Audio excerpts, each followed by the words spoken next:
On the surface, the AI boom looks like a technology story. It isn't.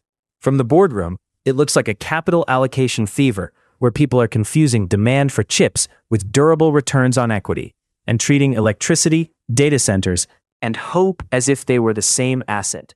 I've seen versions of this before. Fiber in the late 1990s, telecom equipment before that, railroads, if you want to get historical about it. Useful things can still become terrible investments when too much money chases a real idea before the economics settle into something a grown-up can defend. The first tell is always the same.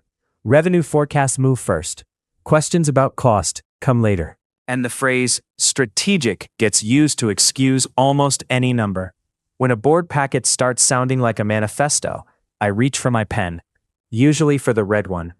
Boards are supposed to ask a rude question very early. Who captures the value? In every boom, 5 different constituencies claim they will. Founders, cloud providers, enterprise customers, chip makers, consultants. Pleasant theory. In practice, no one knows this. 1 or 2 layers usually make the money, and everyone else funds a very expensive experiment. Right now, the cleanest profits are sitting closer to picks and shovels than to the grand claims. Chips, networking, power systems, data center landlords. That does not mean they are cheap. It means they are selling into a stampede. There is a difference, and boards that miss it usually overpay for certainty that never existed. You learn to separate adoption from monetization. Lots of people using a tool tells you something. It does not tell you enough. Search had astonishing economics. Streaming had astonishing engagement, and rather less dignity in the profit column for years. AI has another complication. The product improves quickly, but the moat often erodes just as fast. Models get better. Open source alternatives narrow the gap. And customers become less sentimental once procurement gets involved. Nothing cool survives first contact with the procurement office unchanged. I say that with affection and scar tissue. Then you get the spending cycle. Management says if they do not invest now, they will fall behind forever. That line has emptied many wallets in many eras. Sometimes it is true. It means executives would rather risk overspending with the herd than underinvest alone and explain themselves later.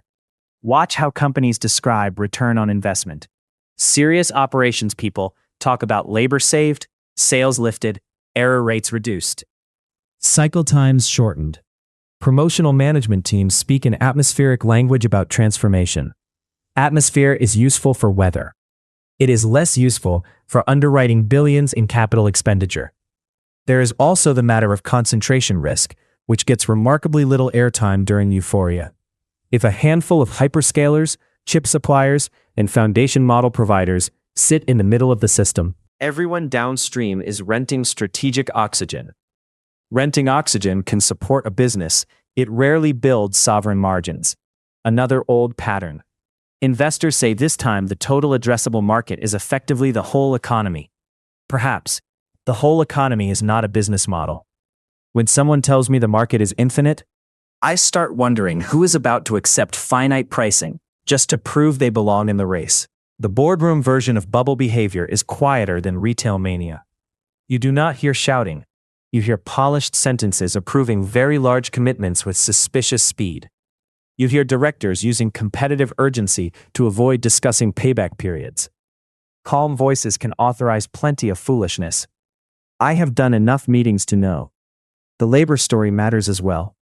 Every revolution promises efficiency. Few mention where the savings actually come from. Land. If AI helps employees produce more, customers may capture the benefit through lower prices. If that happens, revenue expands more slowly than investor decks imply, while the infrastructure bill arrives exactly on time. And then there is accounting. Investors are being asked to capitalize a great deal of faith. Some spending appears in capex, some in operating expense, some in acquisitions dressed up as platform bets. The presentation can look tidy. Economic reality usually looks messier once depreciation, energy use, and retraining costs settle in. Private markets have joined the parade in familiar fashion. Growth rounds get priced off strategic necessity rather than demonstrated unit economics. Sovereign money, venture funds, Corporates. Everyone wants a seat before the doors close. I understand the instinct. Missing a platform shift can end careers. Joining late can also do the job. You can feel the social pressure in executive circles. No chief executive wants to sound cautious about AI in front of analysts or directors, so language inflates. Pilot projects become enterprise transformations. Modest software features become proprietary intelligence layers. It reminds me of the Internet Annex added to every annual report around 1999. To be fair, bubbles often form around something profoundly important. Railroads changed commerce. The Internet changed everything worth changing. AI will likely matter at least that much. But importance does not protect investors from bad entry prices, weak governance, or suppliers who quietly keep the best end of the bargain. The question I would put on one page for any board is simple. Are we buying productivity, buying relevance, or buying applause? Productivity can be measured. Relevance can sometimes be defended. Applause is the most expensive line item because it feels strategic right until the write-down arrives. So what does the AI bubble look like from the boardroom? It looks disciplined on the surface and emotional underneath. It looks like smart people using spreadsheets to rationalize fear of missing out.